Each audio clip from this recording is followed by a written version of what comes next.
Méditons ensemble.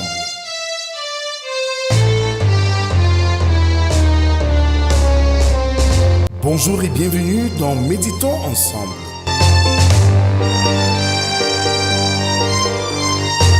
Une émission quotidienne de réflexion et de méditation pour vous aider à approfondir votre marche avec Dieu. Je suis votre hôte, le révérend Rodrigue de Cage, et je suis ravi de partager avec vous ces moments de méditation et de réflexion. Chaque jour de lundi à vendredi, nous allons explorer les Saintes Écritures selon le calendrier qui nous est proposé. Je vous invite à vous joindre à nous dans cette aventure spirituelle. Prenez quelques instants chaque jour pour vous connecter avec Dieu et vous laisser transformer par sa parole. Que Dieu vous bénisse et vous guide sur votre chemin. Alors, bien-aimés dans le Seigneur, bonjour. Nous sommes aujourd'hui le vendredi 4 juillet 2025. Alors, Brel, que nous dit Socrate ce matin? Ce n'est pas celui qui possède le plus qui est le plus riche, mais celui qui a besoin du moins. Alors, bien-aimés, adorons notre Dieu en célébrant dans le Alléluia numéro 5. Aujourd'hui, Jésus t'appelle, lui céderas-tu ton cœur? Il veut entrer dans ta vie, ne l'empêche pas. Il veut entrer dans ta vie, ne l'empêche pas. N'hésite pas trop longtemps, Jésus frappe à ta porte. Il veut entrer dans ta vie, ne l'empêche pas. Il veut entrer dans ta vie, ne l'empêche pas. Satan rôde autour de toi, veux-tu venir vers Jésus? Il veut entrer dans ta vie, ne l'empêche pas. Il veut entrer dans ta vie, ne l'empêche pas. À qui céderas-tu donc? Viens à Jésus à jamais. Il veut entrer dans ta vie, ne l'empêche pas. Il veut entrer dans ta vie, ne l'empêche pas. Adorons le Seigneur avec le psaume 49. Écoutez ceci, vous tous peuples, prêtez l'oreille, vous tous habitants du monde, petits et grands, riches et pauvres.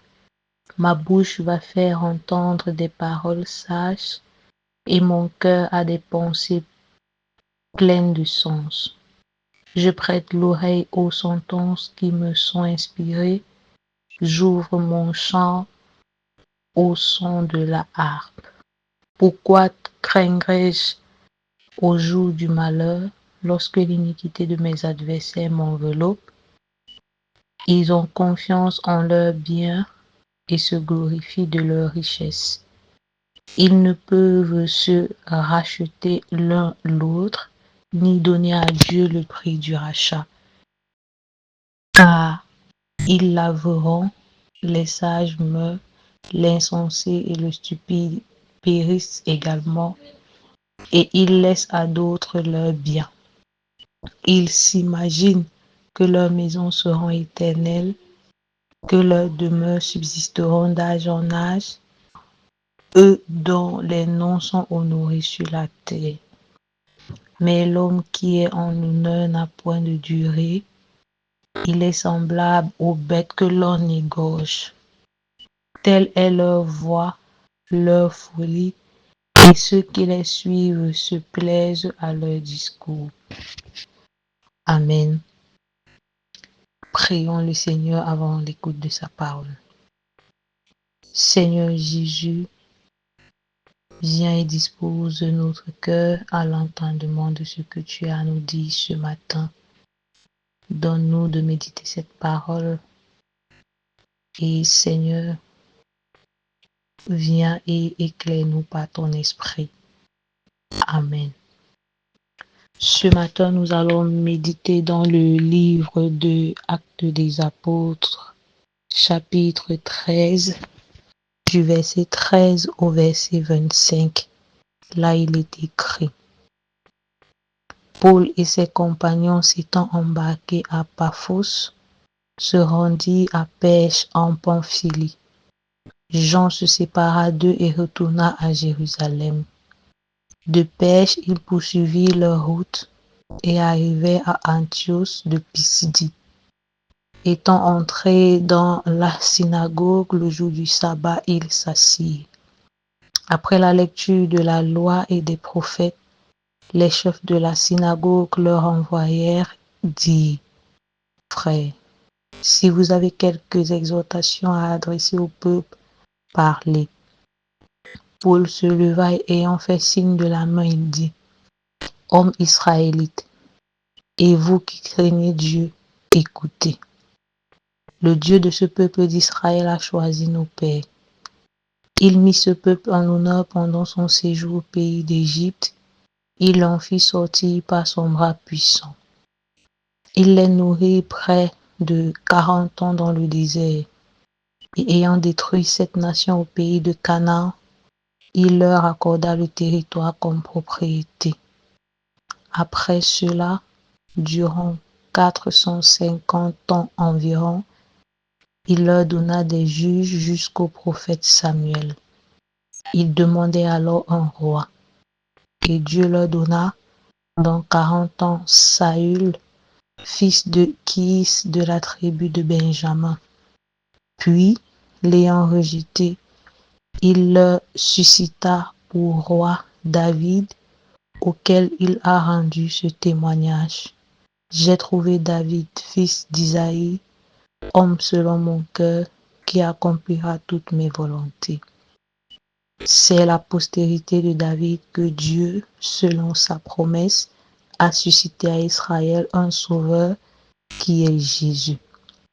Avant sa venue, Jean avait prêché le baptême de repentance à tout le peuple d'Israël.